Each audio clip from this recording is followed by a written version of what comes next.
delas envolvendo progressões aritméticas e geométricas. A sequência 8, 2A, B é uma PG. E a sequência B, 3 sobre 16, C, etc. é uma PA.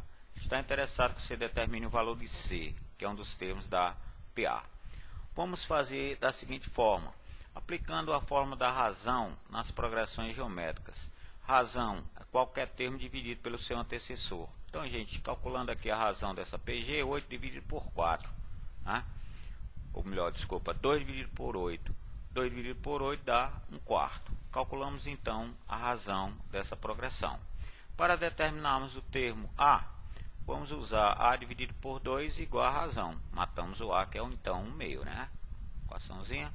Para determinarmos o B, mesmo jeito. B dividido por A é igual a razão. Isolando o valor do B nessa equação, determinamos o valor do B. No nosso caso, 1/8. Bom, para chegarmos ao cálculo do valor que é o C, vamos usar agora a razão da progressão aritmética. Razão de uma PA é qualquer termo em diferença com o seu antecessor. No caso, a razão fica valendo o segundo, 3 sobre 16, menos o primeiro, que dá então razão 1 sobre 16 avos. Para então chegarmos ao C, vamos usar a razão 1. C menos 3 sobre 16 dá razão. Quem é a razão? 1 sobre 16. Substituindo nessa equaçãozinha, gente, isolando o valor de C, chegamos a C valendo 1/4. Vamos ao segundo problema, que traz de um problema bastante interessante. Ele pede para você encontrar ou determinar o valor dessa soma. Trata-se de uma soma de frações com a seguinte característica. Os numeradores 1, 2, 3, etc. estão em PA e os denominadores 3, 9, 27 estão em PG. Bem, gente, é o tipo de problema que você tem que arranjar um artifício para resolvê-lo. E no caso, vamos fazer o seguinte, ó, de 2 nonos para frente, vamos escrever esses termos todos em forma fracionária. 2 nonos, podemos dizer que é a soma das frações 1 nono mais outra 1 nona. 3 27avos é a soma de frações com numerador 1 e denominador 27, 3 vezes, né? 4 sobre 81, 4 frações de numerador 1, denominador 81. E assim por diante, gente. Bom, para então começarmos o processo da soma, vamos escrever esta soma, envolvendo agora 1/3, que não entrou aqui, ó, ok? Em forma de colunas. A soma, então, fica a valer, digamos, a soma dessa coluna em amarelo, mais a soma dessa coluna em branco, mais a soma dessa coluna em azul, e assim por diante, gente. O que vai acontecer, então, com o S? Uma soma de colunas. Vamos dobrar aqui e virar a página. Então, temos que a soma é a soma, o S trata-se de uma soma de colunas. Essas colunas, gente, nada mais, nada menos, todas elas formam progressões geométricas infinitas, das quais conhecemos o seu primeiro termo, ó, todas elas, amarelinha, ó.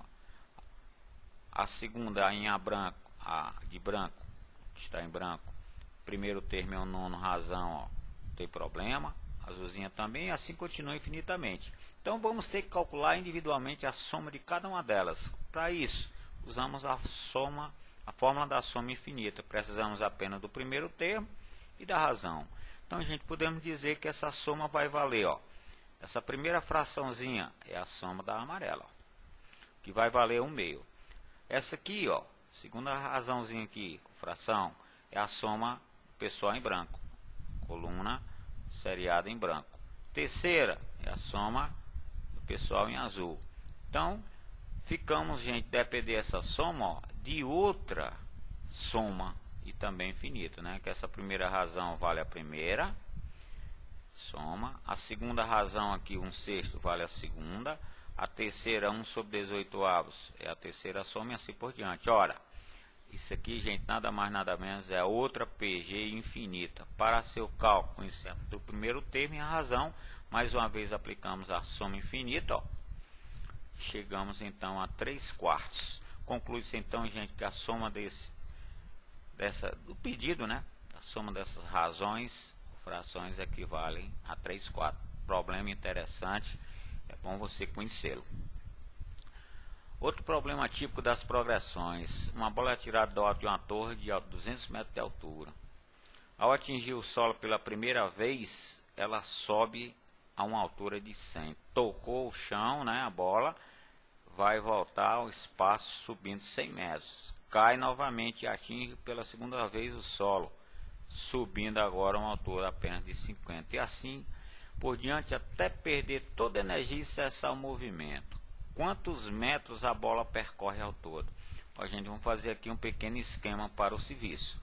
A partir do instante que ela é solta, ela tocar o solo pela primeira vez, ela vai subir 100 metros e descer 100, ó. Então, por isso que trabalhamos com duas vezes o 100, que é a subida e a descida, vai valer 200. Quando ela atinge o solo segunda vez, ela vai subir 50 e descer 50. Então, ficamos com duas vezes 100, 50, que vai valer 100 o percurso dela. Terceira vez, só vai subir 25, mas se sobe 25, desce 25, duas vezes 25. Então, gente, isso aqui vai formar uma outra PG. Ou trata-se de uma PG infinita, do primeiro termo ser 200 e a razão é o meio. Então, vamos aplicar a soma infinita, né, que é S igual a índice 1 sobre 1 menos Q, aplicando o cálculo, né, conforme os respectivos dados, subida e descida dessa bola a 400 metros. Como ele pede o todo, vamos ter que adicionar a subida e descida com a altura da torre, né, o todo, né. Então, 200, que era a altura da torre, mais a subida e descida, que são 400, ficamos, então, gente, com o percurso total 600 metros. Uma questão da Fundação Getúlio Vargas. Certo tipo de jogo, o prêmio pago a cada acertador é 18 vezes o valor de sua aposta. Certo apostador resolve manter o seguinte esquema de jogo. Aposta R$1 na primeira tentativa e na seguinte vai sempre dobrando o valor da aposta anterior. O que aconteceu com ele? Na 11ª tentativa ele acerta o jogo. Assinalar a alternativa para completar a frase. O apostador nessa tentativa apostou 1.000, investiu 2.000 e tanto e assim por diante. Bem, gente, vamos fazer o nosso seguinte esquema. Vamos fazer esquema das apostas, né? Primeiro jogo ele apostou 1, segundo 2, terceiro 4, sempre foi dobrando, né? Trata-se, gente, de um APG de razão 2. Aconteceu com ele acertar na 11ª tentativa. Então, gente, qual é o 11º termo dessa APG? É só você aplicar a forma termo geral, é o 1024. Ou seja, nessa 11ª tentativa ele apostou R$1.024, né?